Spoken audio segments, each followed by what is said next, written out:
Welcome to our YouTube channel. अपन आज एक ऐसे टॉपिक के बारे में पढ़ेंगे जो बहुत ही महत्वपूर्ण है अपने शरीर के लिए और कॉम्पिटिटिव एग्जाम्स के लिए तो है ही है, साथ में जो 12th क्लास है और जो एनसीईआरटी लागू होगा 11वीं क्लास के अंदर बायोलॉजी वालों के लिए, उसके लिए भी इम्पोर्टेंट है। ध्यान रखेंगे, अपन आज पढ़ेंगे अपनी बॉडी का जो समन्वय बनाने वाला तंत्र है, यानी कि मनुष्य के अंदर रासायनिक समन्वय जो बनाए रखता है, केमिकल कोऑर्डिनेशन, जो कि अलग अलग हार्मोन्स के द्वारा होना है। तो अपन इसके टॉपिक के बारे में आज डिटेल के अंदर स्टडी करेंगे, जिसके अंदर अपन ग्रंथियों के बारे में स्टडी करेंगे और इनसे कौन कौन से हार्मोन है वो स्त्रावित किए जाते हैं, इसके बारे में अपन आज स्टडी करेंगे। अपन बात करें सबसे पहले तो दो जो तंत्र हैं, यानी कि ध्यान रखेंगे, एक तो एंडोक्राइनल सिस्टम, यह अपना का अंतःस्रावी तंत्र है। दूसरा अपना नर्वस सिस्टम, ये तंत्रिका तंत्र है। नर्वस सिस्टम और एंडोक्राइन सिस्टम है, ये दोनों मिलकर क्या करते हैं, अपनी बॉडी का कोऑर्डिनेशन या समन्वय बनाए रखते हैं। एंडोक्राइन सिस्टम के अंदर अपन क्या करेंगे, जितनी भी सारी ग्लैंड्स है, ग्रंथियां, उनके हार्मोन्स के बारे में स्टडी करेंगे। और नर्वस सिस्टम के बारे में अपन पहले ऑलरेडी पढ़ चुके हैं। इन दोनों की सम्मिलित रूप से स्टडी की जाती है। उस शाखा का नाम है न्यूरो एंडोक्राइनोलॉजी। ध्यान रखेंगे, इंपॉर्टेंट है। न्यूरो एंडोक्राइनोलॉजी के अंदर इन दोनों की स्टडी है वो की जाती है।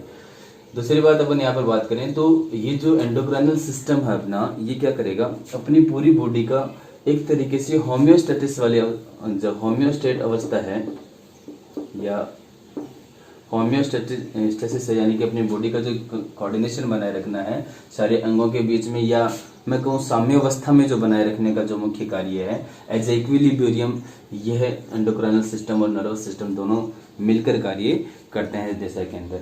अब अपन बात करें, एक यहाँ पे छोटा क्वेश्चन आता है, एंडोक्राइन सिस्टम है, एंडोक्राइन वर्ड किसने दिया था, ध्यान रखेंगे। अंतःस्रावी जो विज्ञान है उसका जनक किसे कहा जाता है, ध्यान रखेंगे। थॉमस एडिसन को अंतःस्रावी तंत्र का जनक कहा जाता है। थॉमस एडिसन नाम याद रखेंगे आप लोग। अब देखिए, इसके अंदर अपन पढ़ते हैं एंडोक्राइन सिस्टम के अंदर ग्रंथियां या ग्लैंड्स अपन कहते हैं, ध्यान रखेंगे। अंतःस्रावी तंत्र के अंदर पढ़ते हैं ग्रंथियां, पढ़ते हैं अपन ग्रंथियां, जितनी भी जो ग्लैंड्स हैं उनके बारे में अपन पढ़ते हैं। ग्रंथियां हैं, उनको मुख्य रूप से 3 भागों में बांटा गया, ध्यान रखेंगे। एक्सोक्राइन, सबसे पहले ध्यान रखेंगे, एक्सोक्राइन, मिक्सोक्राइन और एंडोक्राइन। ग्लैंड मोस्टली अपने को 3 तरीके से बांटी गई है। एक तो होती है एक्सोक्राइन ग्लैंड, दूसरी होती है एंडोक्राइन या मिक्सोक्राइन, और दूसरी होती है मिक्सोक्राइन, तीसरी कौन सी हो गई है, एंडोक्राइन ग्लैंड। एक्सोक्राइन ग्लैंड है, इनका स्त्राव नलिकाओं में बहता है, ध्यान रखेंगे। स्त्राव कहाँ पे बहेगा, इनका नलिकाओं में बहेगा एक्सोक्राइन ग्लैंड का। और अपन जो ये है आपकी एंडोक्राइन ग्लैंड है, इनका स्त्राव है वो बहेगा सीधा ब्लड के अंदर, ध्यान रखेंगे। स्त्राव कहाँ पे जाएगा, इनका ब्लड में जाएगा एंडोक्राइन का। उसके बाद में आपकी कौन सी मिक्सोक्राइन ग्लैंड है। मिक्सोक्राइन ग्लैंड इनको मिश्रित ग्रंथियां बोलते हैं, जो दोनों की तरह कार्य करती है,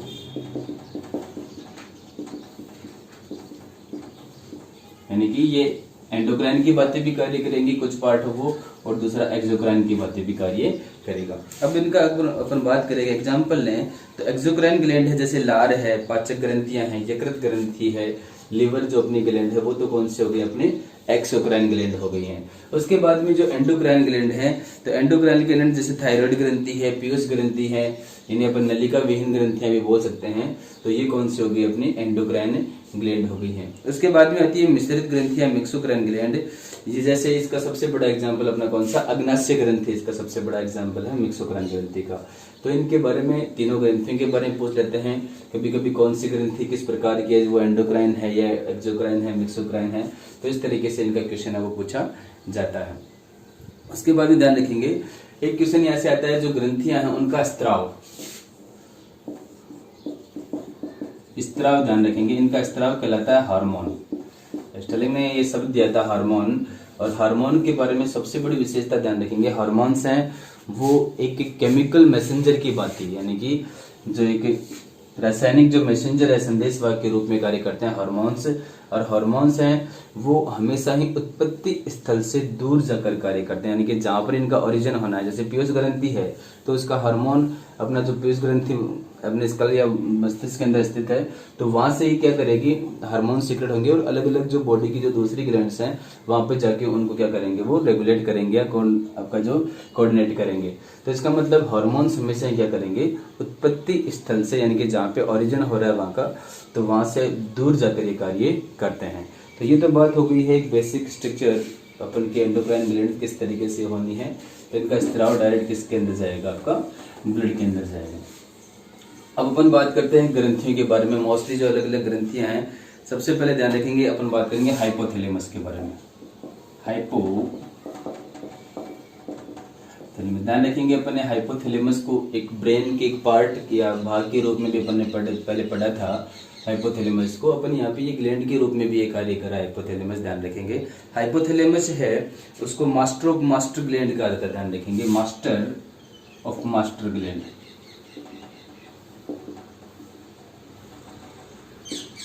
यानी कि जो पीयूष ग्रंथि है उसको भी ये नियंत्रित करती है। इसके द्वारा जो भी रेगुलेटिंग फैक्टर है, नियामक कार्यक्रम वो स्रावित होते हैं और पीयूष ग्रंथि को जाके वो रेगुलेट करते हैं।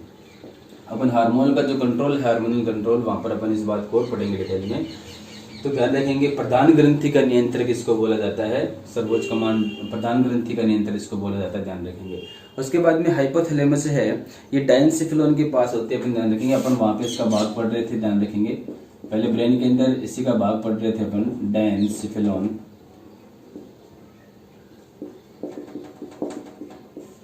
डायंसिफिलोन में भाग होती है, अपन कह सकते हैं कि वहां पे इसके पास में स्थित होती है। दूसरा, इसकी जितने भी हार्मोन्स वो अपन पहले बात होगी किसको कंट्रोल करते हैं, पीयूष को कंट्रोल करते हैं। तो पीयूष के जो हार्मोन्स हैं उसको ये मुख्य रूप से कंट्रोल करते हैं। डायंसिफिलोन के पास स्थित होती है और ये क्या करती है, आपके दो तरीके के हार्मोन स्रावित करती है। एक तो करती है मोचक हार्मोन, एक करती है निरोधी हार्मोन। ये दो प्रकार के हार्मोन सीक्रेट करती है, रिलीजिंग फैक्टर आपका जो सीक्रेट करती है। एक तो हो गया कौन सा, मोचक यानी कि रिलीजिंग, और निरोधी यानी कि इनहिबिट करना। तो पीयूष ग्रंथि के जो हार्मोन सीक्रेट होते हैं, एक तो उनको रिलीजिंग के लिए जो रिलीज करवा रही है वैसे हार्मोन सीक्रेट करना, और इनको जो पीयूष ग्रंथि के जो हार्मोन्स हैं उनको इनहिबिट करने वाले यानी कि संदमित करने वाले, तो वो हार्मोन सीक्रेट करना, यानी कि दो तरीके के हार्मोन स्रावित करती है। अपन बात करें मोचक हार्मोन के रूप में तो GnRH है, जैसे मान लीजिए गोनेडोट्रोपिन रिलीजिंग हार्मोन है, GnRH गोनेडोट्रोपिन रिलीजिंग हार्मोन है। ये एक तरीके से क्या करेगा, पीयूष ग्रंथि है उसके स्राव को बढ़ाने का कार्य कर रहा है, ठीक है ना। उसी तरीके से निरोधी हार्मोन है, उसके अंदर अपन देखें तो पीयूष के स्राव को मुख्य रूप से रोकने का कार्य होना है इनका। तो सोमेटोस्टेटिन है वो एक तरीके से क्या कर रहा है कि इनहिबिटर या निरोधी हार्मोन होता है आपका। तो इसी तरीके से दोनों प्रकार के हार्मोन कर रहे हैं कि पीयूष ग्लैंड है, जैसे पीयूष ग्लैंड है तो इसके हार्मोन को रिलीज करवाने वाला काम कर रही है। कहीं कोई हार्मोन ज्यादा सीक्रेट ना हो तो उसको रेगुलेट करने के लिए जो दूसरे हार्मोन्स हैं वो कौन से होंगे, आपके निरोधी हार्मोन। तो दो तरीके से ये हार्मोन सीक्रेट करती है। तो ये तो हो गई कौन सी ग्रंथि, अपनी हाइपोथैलेमस ग्रंथि। उसके बाद में आती है कौन सी, पीयूष ग्रंथि, जिसका डायग्राम अपने बोर्ड पर दिया हुआ, ध्यान रखेंगे। स्टडी की दृष्टि से सबसे बड़ी ग्रंथि अपनी पीयूष ग्रंथि है, ध्यान रखेंगे। पीयूष ग्रंथि है, पिट्यूटरी ग्लैंड, ध्यान रखेंगे। पीयूष ग्रंथि है, इसके बारे में थोड़ी सी अपन बात करें कि कपाल की जो स्फिनोइड अस्थि है, ध्यान रखेंगे, कपाल की स्फिनोइड अस्थि की गुहा में ये स्थित होती है, ध्यान रखेंगे। यहाँ पर जो एक तरीके से स्फिनोइड बोन है उसके अंदर एक कैविटी होनी है, जैसे मान लीजिए बोन हो गई है तो इसकी जो कैविटी है उसके अंदर ये आपकी दसी रहती है, गुहा के अंदर ये पाई जाती है। और दूसरी बात कि इसके अंदर जो वहां पे जो एक तरीके से इस गुहा के अंदर लटकी रहती है वो इसके अंदर इनफंडिबुलर ग्रंथ द्वारा, इनफंडिबुलर ग्रंथ द्वारा ये क्या करती है, आपकी इस गुहा के अंदर सेला टर्सिका गुहा अपन इसको बोलते हैं, ध्यान रखेंगे। सेला टर्सिका नामक गुहा के अंदर ये इनफंडिबुलर ग्रंथ द्वारा जुड़ी रहती है और लटकी रहती है। मटर के दाने के समान ये ग्रंथि है, जो कि फीमेल के अंदर मोस्टली थोड़ी सी लार्ज होती है, मेल से फीमेल के अंदर थोड़ी सी क्या होती है, साइज के अंदर बड़ी होती है। पीयूष ग्रंथि है, इसको अपने को पता है कि मास्टर ग्लैंड बोला जाता है। अब अपन बात करेंगे इस ग्रंथि है, इसके मुख्य रूप से दो भाग होने हैं, ध्यान रखेंगे। एक तो होना इसका एडिनो हाइपोफाइसिस, ये पार्ट है इसका कौन सा होना है, एडिनो हाइपोफाइसिस, ये पार्ट है इसका, ये होता है आपका कौन सा, न्यूरो हाइपोफाइसिस, न्यूरो हाइपोफाइसिस। ध्यान रखेंगे हाइपोफाइसिस या हाइपोफाइसियल ग्लैंड है वो भी अपने पीयूष ग्रंथि को बोला जाता है। इसके दो पार्ट है या दो पाली हैं इसकी, एक तो कौन सी न्यूरो हाइपोफाइसिस, दूसरी कौन सी है अपनी एडिनो हाइपोफाइसिस, जिनको अपन अग्रपाली और पश्चपाली भी बोल सकते हैं। अब ध्यान रखेंगे अलग अलग पार्ट्स हैं इनके, अलग अलग तरीके से बांटी गई हैं। सबसे पहले अपन बात करते हैं एडिनो हाइपोफाइसिस का, जो टोटल ग्लैंड का 75% पार्ट होते हैं, ध्यान रखेंगे, यानी कि काफी बड़ा पार्ट है वो कौन सा होना है, अपना एडिनो हाइपोफाइसिस का होना है। अब ध्यान रखेंगे कि एडिनो हाइपोफाइसिस है, इसके मुख्य रूप से 3 पार्ट होते हैं, ध्यान रखेंगे। पहला जो ट्यूब शेप्ड है तो इसको कौन सा हो गया, पार्स ट्यूबेरलिस, जो ट्यूब शेप पार्ट है यहाँ पे पार्स ट्यूबेरलिस। उसके बाद में ये जो सबसे बड़ा पार्ट है ये कौन सा हो गया, पार्स डिस्टलिस, और ये जो बीच वाला पार्ट है कौन सा हो गया, पार्स इंटरमीडिया, पार्स इंटरमीडिया। तो ध्यान रखेंगे जो आपका कौन सा एडिनो हाइपोफाइसिस है उसके मुख्य रूप से 3 भाग है, कौन से, पार्स ट्यूबेरलिस, पार्स इंटरमीडिया और पार्स डिस्टलिस। पार्स ट्यूबेरलिस पार्ट है वो किसी भी प्रकार के हार्मोन का स्त्रावण नहीं करता है, यानी कि किसी भी प्रकार का हार्मोन सीक्रेट नहीं करता है, ठीक है ना। दूसरा अपना यहाँ पे इसका पार्ट है कौन सा, पार्स इंटरमीडिया, ये करता है एक MSH हार्मोन का सीक्रेशन, ध्यान रखेंगे MSH, ठीक है ना। MSH हार्मोन का स्त्रावण करता है। ये MSH हार्मोन है जिसको अपन एक तरीके से मेलेनोट्रोपिन बोलते हैं अपन, और त्वचा की वर्णकता को नियंत्रित करता है, ध्यान रखेंगे। मेलेनोट्रोपिन है ये क्या करेगा, आपका त्वचा की वर्णकता, त्वचा का जो रंग है एक तरीके से अपन कहेंगे पिगमेंट है उनको नियंत्रित करने का मुख्य रूप से कार्य करता है। तो ध्यान रखेंगे मेलेनोट्रोपिन, आप शब्द याद रखेंगे, मेलेनोट्रोपिन एक ये हार्मोन है, इसे स्त्रावण किया जाता है किसके द्वारा, पार्स इंटरमीडिया के माध्यम से। तो एक हार्मोन यहाँ पे इसका हो गया। उसके बाद में जितने भी जो हार्मोन्स हैं एडिनो हाइपोफाइसिस के, वो अधिकतर हार्मोन किसके द्वारा सीक्रेट होने आपके पास डिस्टलिस के माध्यम से। पास डिस्टलिस इसके अंदर सबसे पहला अपन हार्मोन बात करें तो सबसे पहला है अपन यहाँ पे देखते हैं, इसके अंदर सब देखिए पास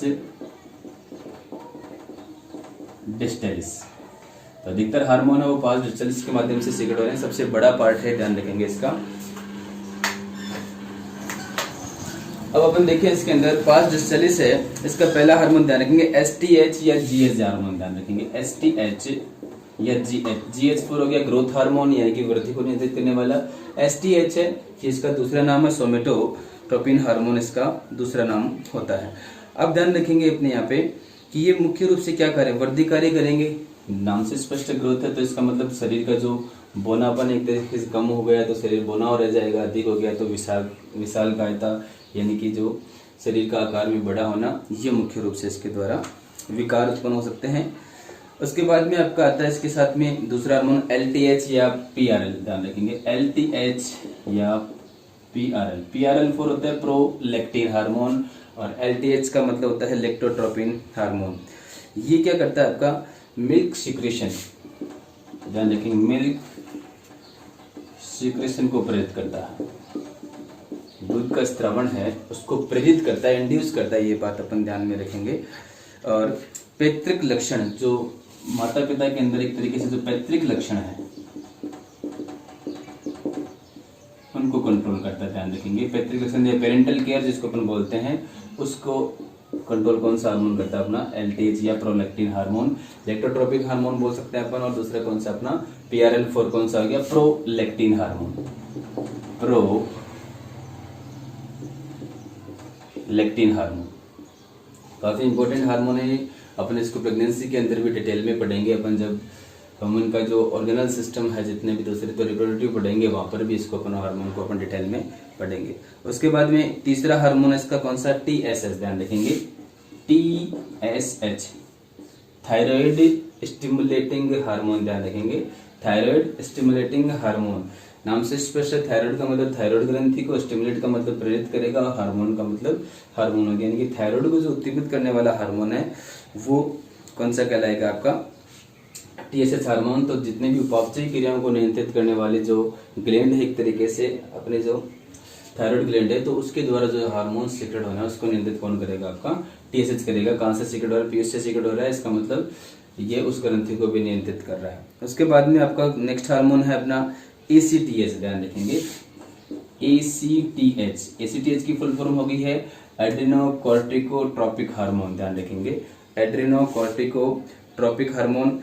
ये ध्यान रखेंगे एड्रिनल वल्कुट से, जो अपने एड्रिनल ग्रंथि है उसके अंदर अलग अलग पार्ट होते हैं, एड्रिनल मेडुला, एड्रिनल कॉर्टेक्स, दो पार्ट होने हैं उसके।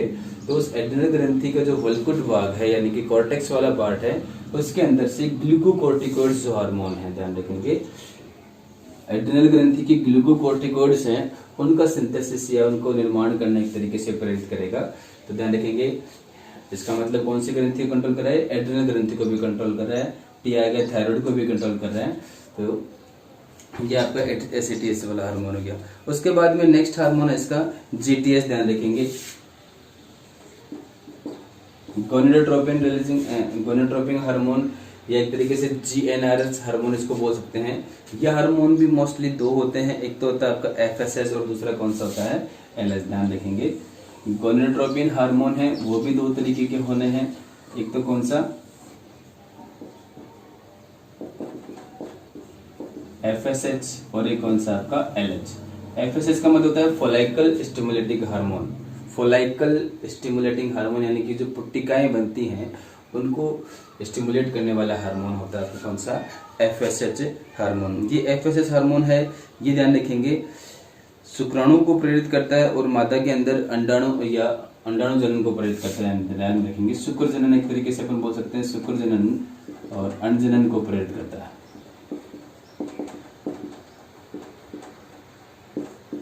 इनको इंड्यूस करता है या प्रेरित करता है। उसके बाद में नेक्स्ट हार्मोन है कौन सा, LH hormone.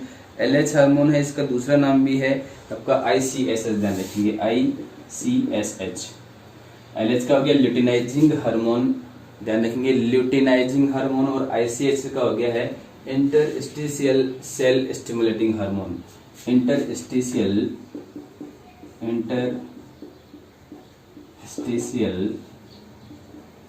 Cell stimulating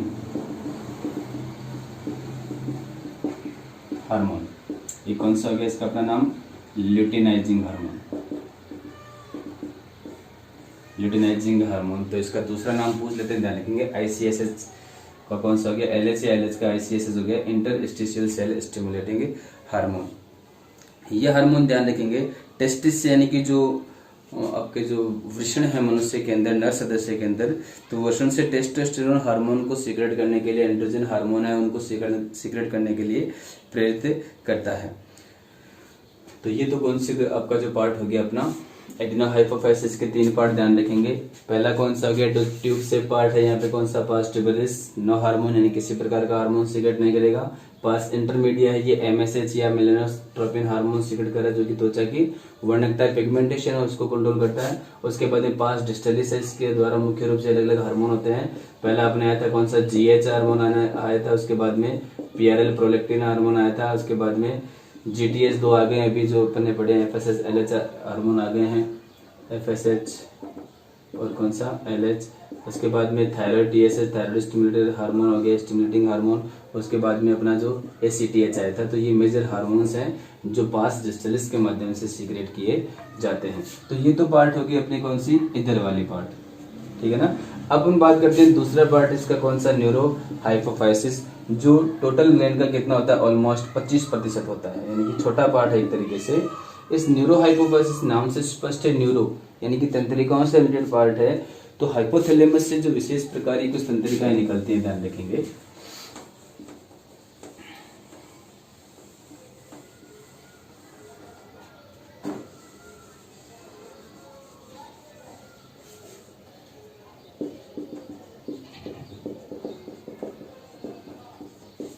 hypothalamus है उससे विशेष प्रकार तंत्रिकाएं हैं जिनके एक्सोन तो होने हैं किसके अंदर, अपना न्यूरोहाइपोफाइसिस के अंदर, और साइटोन कहाँ पे होने, हाइपोथैलेमस के अंदर। ध्यान रखेंगे ये कौन सा हो गया अपना हाइपोथैलेमस।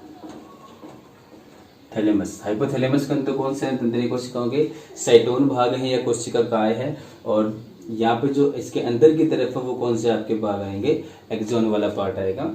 ये न्यूरोहाइपोफाइसिस है, अपन यहाँ पे बात करें इसकी, तो न्यूरोहाइपोफाइसिस को भी मुख्य रूप से यहाँ पर 3 भागों में बांटा गया है। सबसे पहला इसके अंदर ध्यान रखेंगे, पहला पार्ट है इसका जो अपन ग्रंथि के अंदर मेंशन कर रखेंगे, एक तो होता है मध्य एमिनेंस। ध्यान रखेंगे कौन सा हो गया, मध्य एमिनेंस। ये भाग कौन सा होता है आपका, जो दोनों ग्रंथ आ रहे हैं ऊपर से उनको कैच करने का कार्य करेगा। दूसरा कौन सा अपना इनफंडिबुलर ग्रंथ, ध्यान रखेंगे इनफंडिबुलर ग्रंथ या इनफंडिबुलम ग्रंथ हम बोल सकते हैं। उसके बाद में इसका सबसे बड़ा पार्ट ये वाला कौन सा हो गया, पार्स नर्वोसा हो गया। तो ये इसका सबसे बड़ा पार्ट है कौन सा, पार्स नर्वोसा। ये ग्रंथि विशेष रूप से किसी हार्मोन का स्त्रावण नहीं करती है, लेकिन 2 हार्मोन को स्टोर रखते हैं। ध्यान रखेंगे पास जो नर्वस है वो 2 हार्मोन को स्टोर रख रहा है, फिर उनको सीक्रेट कर रहा है, यानी कि खुद इनको बना नहीं रहा है, जबकि ये पार्ट है ये क्या कर रहा है, हार्मोन को खुद बना रहे हैं। ये 2 हार्मोन हाइपोथैलेमस द्वारा सीक्रेट होने हैं, उनको स्टोर रखेगा। वो हार्मोन कौन कौन से है, एक तो है ऑक्सीटोसिन। ध्यान रखेंगे 2 हार्मोन, एक तो कौन सा है ऑक्सीटोसिन, दूसरा कौन सा हो गया है वेसोप्रेसिन। ऑक्सीटोसिन और वेसोप्रेसिन दोनों ही काफी महत्वपूर्ण हार्मोन है। ऑक्सीटोसिन है ये क्या करता है, प्रसव पीड़ा के अंदर सहायक होता है। ध्यान रखेंगे कहाँ पर प्रसव पीड़ा है उसके अंदर सहायक होता है, और संकुचन का जो प्रेरण है, संकुचन प्रेरण देने का मुख्य रूप से कार्य करता है। मांसपेशियों के अंदर संकुचन प्रेरण देना, ताकि जिससे प्रसव पीड़ा शुरू हो जाती है। ये तो मुख्य काम हुआ किसका, ऑक्सीटोसिन का। उसके बाद में दूसरा हार्मोन कौन सा है, वेसोप्रेसिन। ये वेसोप्रेसिन है, इसको अपन एडीएच भी बोलते हैं, anti diuretic hormone, ADH hormone बोलते हैं इसको। ये एडीएच हार्मोन आपका जो डीसीटी के अंदर आयनों का अवशोषण है, जो नेफ्रॉन का अपन ने नेफ्रॉन की स्ट्रक्चर पढ़ी थी, तो डीसी के में आयनों का अवशोषण नियंत्रित करता है। एक तरीके से सीधा कहें कि अपन डीसीटी के अंदर जो अवशोषण वाला जो कार्य है वो किसके नियंत्रण में, आपका वेसोप्रेसिन के अंदर। एक क्वेश्चन पहले पूछा गया था, एक बार पहले भी, ऑक्सीटोसिन का दूसरा नाम पूछा गया था, ध्यान रखेंगे पिटोसिन। ऑक्सीटोसिन का दूसरा नाम होता है। ये बात होगी कौन सी ग्रंथि की, अपनी पीयूष ग्रंथि की। उसके बाद में आती है थर्ड ग्लैंड, कौन सी, नाम याद रखेंगे यहाँ पर। यह हाइपोथैलेमस हो गया है, ये एक्सोन हो गए हैं जिनका न्यूरॉन हो गए जिनका एक्सोन वाला पार्ट तो यहाँ पर है, और ये साइटोन वाला पार्ट ऊपर है। इस इधर की तरफ अपन बात करें तो न्यूरोहाइपोफाइसिस को तीन पार्ट में स्टडी करेंगे, मध्य एमिनेंस, इनफंडिबुलर ग्रंथ और पार्स नर्वोसा। उधर की तरफ अपन बात करें तो 3 मेजर पार्ट है एडिनोहाइपोफाइसिस के, कौन से, पार्स ट्यूबरस जो ट्यूब शेप्ड है ऊपर की तरफ, पार्स इंटरमीडिएट और पार्स डिस्टलिस। ये जो यहाँ पे है ये गुहा का नाम तो कौन सा हो गया, सेला टर्सिका गुहा, और यहाँ पे जो अस्थि है वो कौन सी होगी, स्पिनोइड अस्थि होगी है। अब तीसरी ग्रंथि के बारे में अपन बात करेंगे, वो ग्रंथि है कौन सी, पीनियल ग्रंथि। ध्यान रखेंगे ये तीनों ही ग्रंथियां पीनियल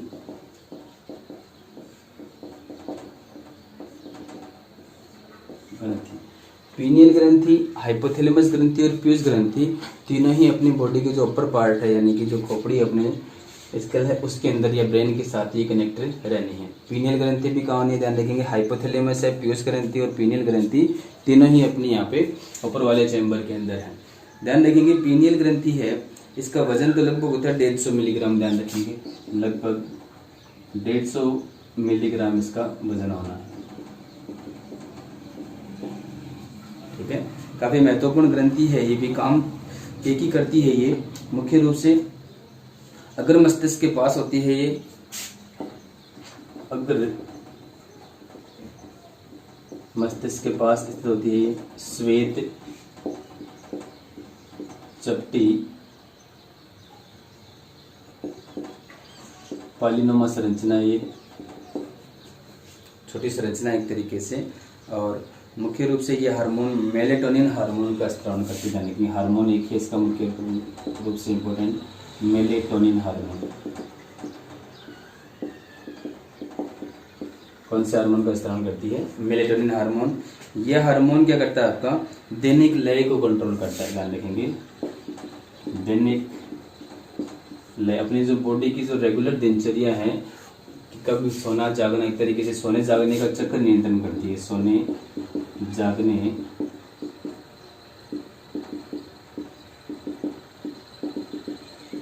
का चक्र है, उसको नियंत्रण करने में इसका मुख्य योगदान है। यानी कि शरीर की जो दैनिक दिनचर्या है, कब क्या करना है। अगर अपन रेगुलर सुबह 5 बजे उठेंगे 5-7 दिन, तो पीनियल ग्रंथि है वो एक तरीके से अपना अलार्म सेट कर लेगी कि रेगुलर अपने को कितने बजे उठना है, तो अपने शरीर की क्रियाओं को इस तरीके से नियंत्रित कर देती है। इसीलिए इसको अपन बोलते हैं बायोलॉजिकल क्लॉक, ध्यान रखेंगे,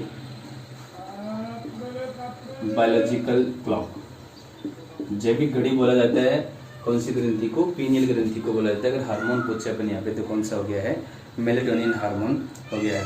ध्यान रखेंगे ये ग्रंथि है आपकी एक तरीके से प्रत्यक्ष तंत्र अपना मासिक चक्र है, इनको भी नियंत्रित करती है। अब ये ग्रंथि है मुख्य रूप से 10 वर्ष की उम्र तक ये सक्रिय रहनी है, और 10 वर्ष की उम्र के बाद में धीरे धीरे ये रिड्यूस होना, यानी कि रेसे, तंतु रूपी रेसे के रूप में बनना शुरू हो जाती है। पहले बड़ी होती है, 10 वर्ष बाद धीरे धीरे ये रिड्यूस होकर तंतु रूपी संरचना का आकार ले लेती है। तो ये तो कौन सी होगी अपनी, कौन सी ग्रंथि? पीनियल ग्रंथि। अब कौन सी ग्रंथि? अपनी थायराइड ग्रंथि। इसके बारे में इतने कुछ ज्यादा नहीं, कुछ ज्यादा ध्यान रखेंगे।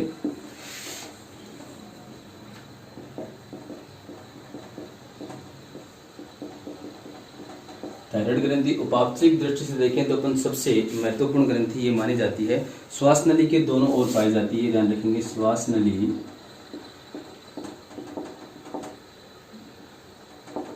के दोनों ओर पाई जाती है। जो अपने ट्रेकिया है उसके दोनों ओर पाई जाती है। ये ग्रंथि द्विपिंडकीय यानी कि 2 लोब वाली होती है। द्विपिंडकीय और एच शब्द होती है, ध्यान रखेंगे। जो अंग्रेजी का अक्षर अपना एच आकार की ये ग्रंथि बोली जाती है। कभी कभी सीधा क्वेश्चन पूछ लेते हैं एच आकार की ग्रंथि कौन सी है, तो कौन सी होगी अपनी थायराइड ग्रंथि, या तितली के आकार की ग्रंथि, तितली के आकार तितली है उसके रूप में दोनों पालियां हैं वो उसी के समान ये बनी रहती है। 3 हार्मोन मुख्य रूप से सीक्रेट करती है। एक तो करती है T4, एक करती है T3। ये जो मुख्य हार्मोन है दोनों सम्मिलित रूप से कार्य करते हैं। और एक हार्मोन इसका कौन सा? कैल्सिटोनिन, ध्यान रखेंगे, कैल्सिटोनिन। T3 ध्यान रखेंगे टेट्रा आयोडोथायरोनिन। T4 क्या हो गया अपना? Tetra iodothyronine.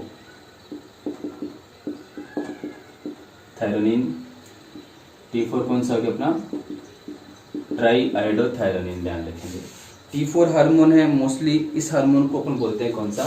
Thyroxine hormone.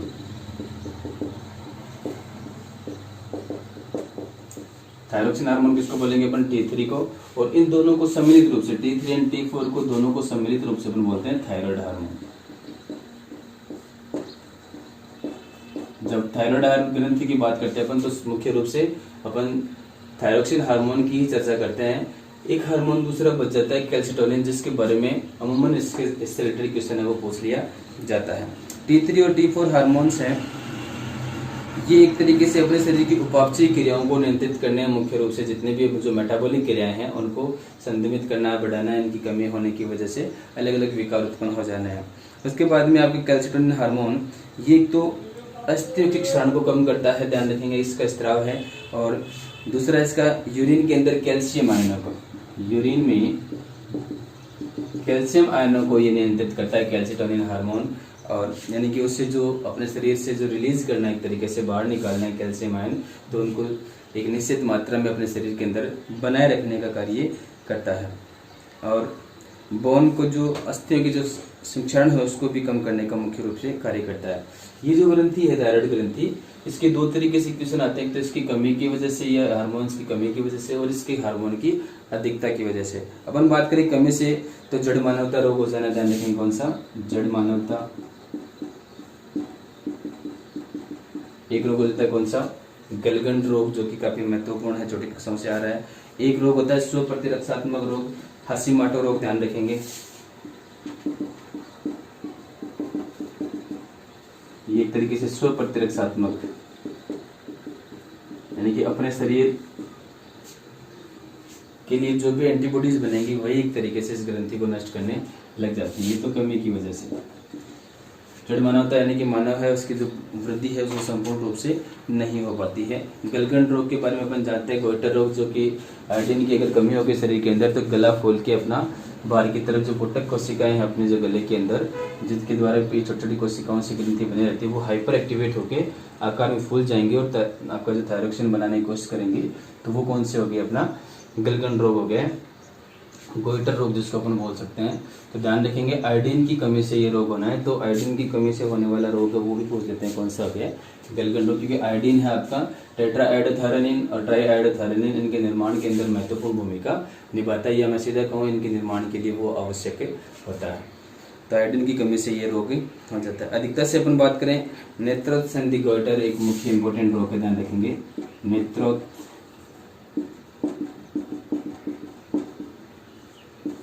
संधि गोइटर, ये होता है किसकी वजह से, अधिकता की वजह से होने वाला महत्वपूर्ण रोग है, जिसके अंदर अपनी जो ई बॉल है, अपनी जो अनेत्र है उसकी जो बॉल है वो बाहर की तरफ लटक जाती है, अपने को बाहर की तरफ दिखाई देने लग जाती है। उसके बाद में इंपॉर्टेंट ग्रंथि है कौन सी, पैराथायराइड ग्रंथि, ध्यान रखेंगे।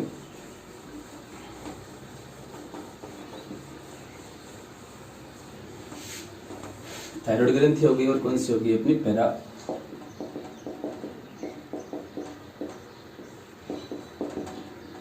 थायराइड ग्रंथि। ध्यान रखिए अपनी जो ट्रेकियल सिस्टम, अपना जो ट्रेकिया है, यहाँ पर ये ग्रंथि एच शब्द होनी है, ध्यान रखेंगे, कौन सी ग्रंथि, थायराइड ग्रंथि, अलग अलग फोटो के रूप में स्थित होनी है, एच शब्द।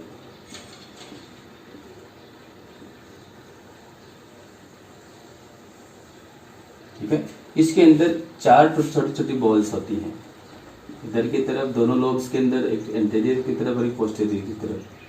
ये थायराइड ग्रंथि होगी, यहाँ पे ट्रेकिया की तरफ अपने को पीछे की तरफ ये पूरी एच शब्द पूरी दिखाई देनी है, एक तरीके से पूरी, उन्हें एक तरफ से कौन सी एच शब्द दिखाई देनी है।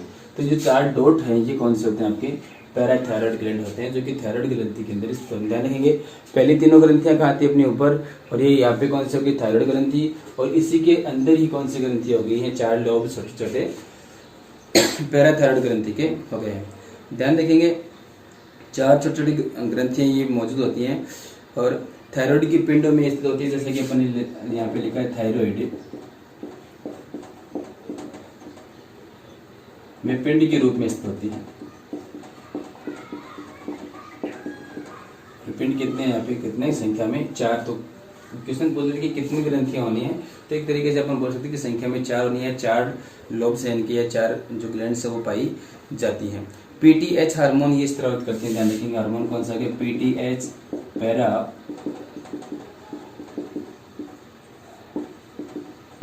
थायराइड हार्मोन का ये स्रावन करती है, पीटीएच हार्मोन का, जो कि पीटीएच हार्मोन है अपने शरीर के अंदर कैल्शियम आयनों की पुनः अवशोषण के अंदर, ध्यान रखेंगे, कैल्शियम आयनों की पुनः अवशोषण, कैल्शियम आयनों के पुनः अवशोषण और विटामिन डी निर्माण के अंदर महत्वपूर्ण भूमिका निभाते हैं।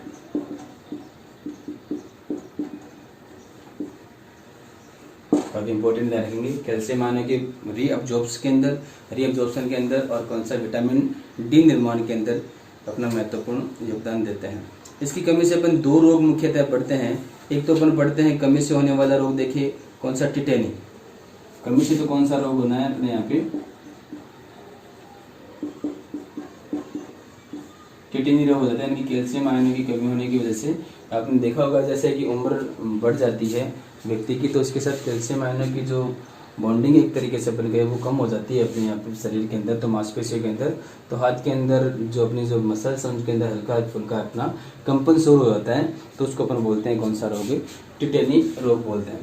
उसके बाद में इस हार्मोन की अधिकता से भी एक रोग हो जाता है जिसको अपन बोलते हैं ऑस्टियोपोरोसिस, ध्यान रखेंगे, ऑस्टियोपोरोसिस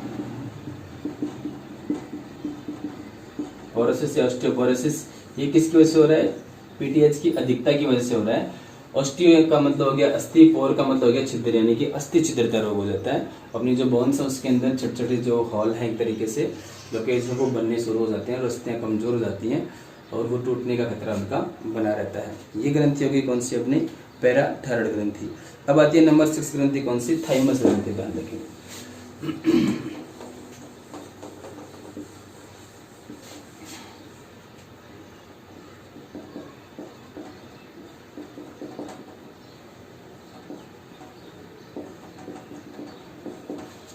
थाइमस ग्रंथि है, ध्यान रखेंगे, हृदय के पास एक पालीनुमा संरचना के रूप में पाई जाती है। हृदय के पास एक पालीनुमा संरचना के रूप में ये थाइमस ग्रंथि स्थित रहती है और इसका यौवन अवस्था तक यानी कि जो एडल्ट स्टेज है अपनी वहां तक इस ग्रंथि का आकार बढ़ता है। उसके बाद में धीरे धीरे इसका आकार है वो क्या हो जाता है? अपना रिड्यूस हो जाता है, आकार धीरे धीरे क्या हो जाएगा? कम हो जाएगा। तो एडल्ट स्टेज तक है, वहां तक इसका आकार या साइज है वो क्या रहती है? अपने डेवलपमेंट के दौरान बढ़ती रहती है। ये ग्रंथि थाइमोसिन नामक हार्मोन का स्राव करती है। ध्यान रखेंगे, हार्मोन कौन सा हो गया है?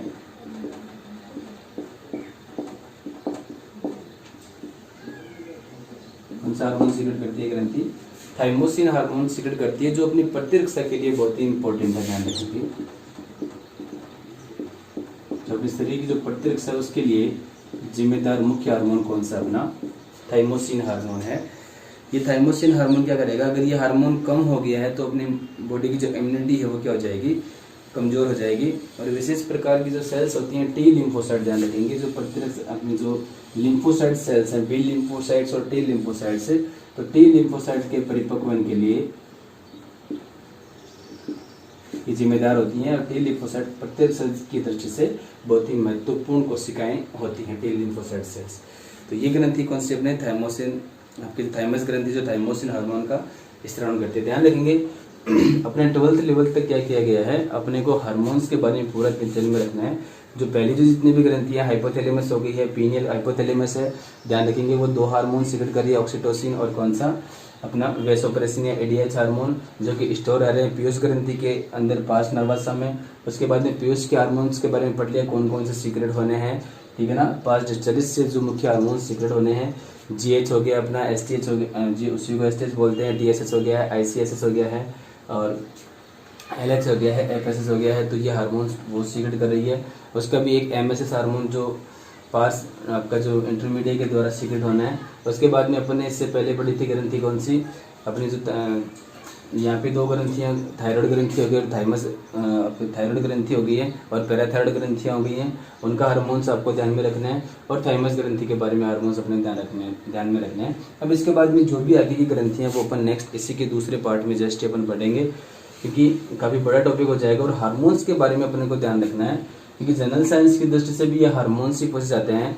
और अपने को जो 12th लेवल के बच्चे हैं उनको हार्मोन्स के बारे में मुख्य रूप से कौन से हार्मोन कहाँ से सीक्रेट हो रहा है और कौन सा काम कर रहे हैं, अपन यहाँ पे इतनी चीज़ें मेंशन कर रहे हैं कि ग्रंथि कहाँ पे स्थित है, कहाँ पे काम कर रही है।